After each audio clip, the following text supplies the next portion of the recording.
Gracias, Porta, gracias. Bueno, queridos, queremos presentar los resultados. Lo que había comentado en un primer momento la doctora Mariana no se ajusta a lo que nosotros encontramos. Por principio, tuvimos una muestra de 654 docentes y de estas, la mayoría estuvo en escuelas privadas y poco menos en escuelas públicas. Lo interesante de esto es que en las escuelas privadas nunca se utilizó el programa Aprende en Casa. Vieron muchas deficiencias del mismo y en su mayoría se utilizó en las escuelas públicas. Una de las mayores deficiencias es que quisieron de alguna manera trasladar lo que puede tener un niño urbano, es decir, la televisión, el internet, a todo el país, y se olvidaron de que existen contextos rurales, se olvidaron de que existen niños que tienen alguna discapacidad, se olvidaron de los niños indígenas y por eso fue un poco complicado, ¿no? Aquí solo 43 de cada 100 docentes utilizaron Aprende en Casa y en escuelas públicas, y algo que es bien importante señalar, 21 de cada 100 docentes comentó que este era efectivo, es decir, en los demás casos no hubo una aceptación de este programa. Marta, ¿le podrías pasar, por favor? Y bueno, algo que es bien interesante, si nosotros vemos esta gráfica, es que la mayoría de los docentes tuvieron, bueno, docentes, mujeres, porque eran maestras en realidad, tuvieron la percepción de que la participación de los padres de familia fue mediocre o fue regular. ¿Y esto a qué se debe? En primer lugar, a que la mayoría de los padres de familia estaban trabajando. Y en segundo lugar, es que cuando los niños participaban y las madres de familia estaban involucradas, les soplaban a los hijos. Es decir, toda esta parte de la autonomía de los niños se perdió completamente. Luego, otro aspecto que también detectaron nuestras maestras es que se empezaron a darse cuenta cuando tenían las clases en las aulas virtuales de que se empezaban a desatar una serie de emociones en los niños. Por principio, y la más importante era la timidez. Esto de que trabajar en las clases virtuales hizo que los niños tuvieran mayores habilidades sociales, pues fíjense que no.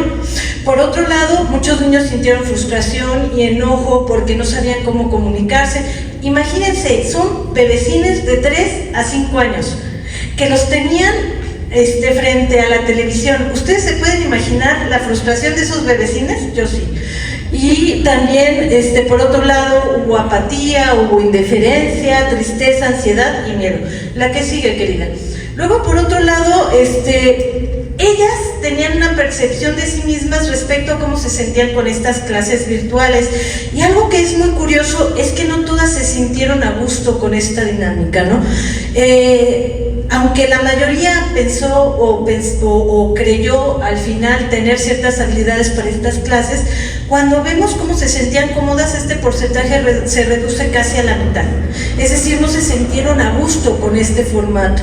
Luego, por otro lado, fue muy pocos las personas que pensaron que las clases virtuales beneficiaban a los alumnos, al igual que eran similar a las clases presenciales, es decir, la mayoría de las maestras de preescolar le apostaba más al contacto con el niño directamente, y por otro lado, muy pocas pensaron en dedicarse a dar clases virtuales en un futuro. Pero algo que también es muy complicado es que casi no tuvieron un entrenamiento previo. Y esto es muy fuerte porque al final de cuentas las lanzaron a las clases virtuales sin saber cómo emplear, ¿sí? Por otro lado, hay ciertas funciones de las que ya habló la compañera, que queríamos ver si las utilizaban las maestras. La que más emplearon fuera la investigadora, la comunicativa, la innovadora, y en menos participación, curiosamente, la lúdica, cuando muchos de los textos que vimos de otros investigadores hablaban que la lúdica era importante. La que viene, por favor. A mí me encanta la estadística, por ahí está Enrique, él puede saberlo. Y a final de cuentas hicimos una diferencia de medias para ver de qué manera los padres de familia pues a final de cuentas tenían cierta injerencia en las emociones que se daban a los niños, porque o los padres estaban presentes o ausentes, y cuando estaban presentes creo que era un poco complicado, ¿no? Entonces, cuando a final de cuentas vemos que despiertan ciertas emociones de estos padres de familia. Estas emociones están relacionadas al miedo, la indiferencia, la tristeza, la ansiedad y la apatía, y estas se daban más cuando la participación de los padres era mediocre. Luego, por otro lado, o era mala. Si se fijan, esto lo vimos, hicimos un estudio que se llama Nova de un factor para poder llevar a cabo esta hipótesis, y esto es lo que nos resultó. La que viene, por favor. Luego, por otro lado, hicimos algo que se llama regresión lineal. Aquí está mi querida Mayra, ella sabe lo que es una regresión lineal. Si no lo explico bien, después le cedemos la palabra a mi experta ingeniera, pero de lo que se trata es ver qué variables independientes pueden tener un impacto directo en variables dependientes. Cuando las maestras se sentían cómodas con sus clases y habían recibido una capacitación previa, explotaban más la función investigadora de las TIC. Cuando ellas se sentían cómodas y pensaban que mejoraba la atención en los alumnos, usaban la función expresiva. Cuando ellas se sentían cómodas y pensaban que las clases virtuales beneficiaban al alumno, ellas usaban la función comunicativa. Cuando ellas se sentían cómodas, pero además tenían realmente habilidades en las TIC, usaban la creativa. Y por último, de las que menos se usaron, que es la metalingüística, y que tiene que ver con todas las palabras y el lenguaje nuevo que pueden aprender, esto solamente se daba cuando se sentían cómodas y pensaban que las TIC beneficiaban a los alumnos. Estas son solamente 4 variables que vimos. Hicimos esta estadística inferencial, pero si pasamos a la siguiente, mi queridísima Martita, a final de cuentas hay ciertos elementos que podemos validar de otros estudios, como la brecha digital, por ejemplo, pero algo que es importante es que la participación de los padres no fue óptima. Eso es muy triste, porque a final de cuentas, cuando estaban presentes, perdieron los niños habilidades sociales y perdieron los niños autonomía, porque no los dejaban ser. En cambio, cuando están en el aula, pues los niños pueden participar de otra manera. Otro aspecto que es importante es que entre mayor capacitación tuvo la docente, o entre más cómodas se sentían, podían utilizar y detectar mejor estas funciones que las TIC pueden de alguna manera presentar y pueden ser explotadas.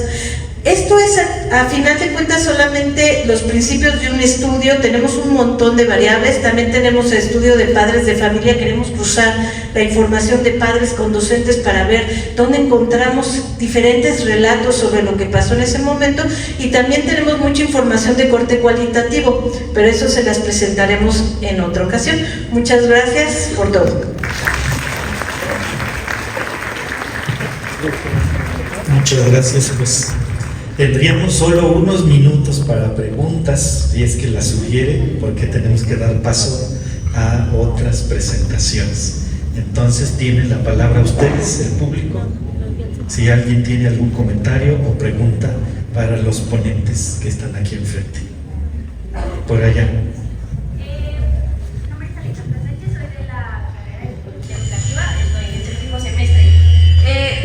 Una de las principales dudas que surgen, al menos a mi parecer, de ambos lados, como padres, bueno, no soy madre ni nada por el estilo, pero saber cuáles son los retos que para ustedes implica el hecho de dar clases en línea, y si realmente, si llegásemos a pensar a futuro, hoy por hoy estaríamos preparados para adentrarnos al mundo de las clases en línea en dado caso de que se presentara una pandemia. Yo creo que el problema radica en que realmente, al menos en el caso de México, no existe ni la infraestructura, y también tenemos un problema estructural del que hablaban el día de la inauguración de cursos. No todos tenemos acceso a estar conectados. Por otro lado, tampoco no todos los maestros tienen la facilidad de poder transmitir en línea los conocimientos. Yo creo que es más fácil que se puedan dar clases en línea a nivel licenciatura y a nivel posgrado, capaz un poco en media superior, pero imagínense un adolescente que está con un montón de ideas, está construyendo sus identidades, está pensando en cosas más interesantes que en una clase de matemáticas o geografía, es decir, en la novia, en el novio, en lo que va a hacer después, en la jugada de fútbol. Y de ahí vámonos más abajo, los chilpayatitos y las chilpayatitas, ¿no? Así decían papá, chilpayates y chilpayatitas. Entonces, imagínense los chamaquitos de primaria, imagínense los chiquitos de preescolar que quieren estar moviéndose por todos lados. Entonces, yo creo que para que esto funcionara, primero tendría que haber realmente muy buenas estrategias, y esas estrategias deberían de estar acompañadas de materiales didácticos realmente buenos en materia educativa. Si yo me acuerdo que Andrea, por ahí está Andrea, en una conferencia que tuvimos, ¿te acuerdas, Andrea? Ella decía, es que yo entiendo mejor cuando estamos cara a cara que en las clases presenciales. ¿Te acuerdas, Andrea, que lo comentaste alguna vez? Y sinceramente a veces es difícil captar la atención, es muy difícil, y para nosotros como docentes, no crean, nos costó mucho trabajo, al menos a mí. A lo mejor habrá algunos muy hábiles, como aquí mi querido Marco Esteban, que capta la atención inmediatamente y es súper simpático, pero a mí sí me costó trabajo. Muy bien, no sé. ¿Alguien más?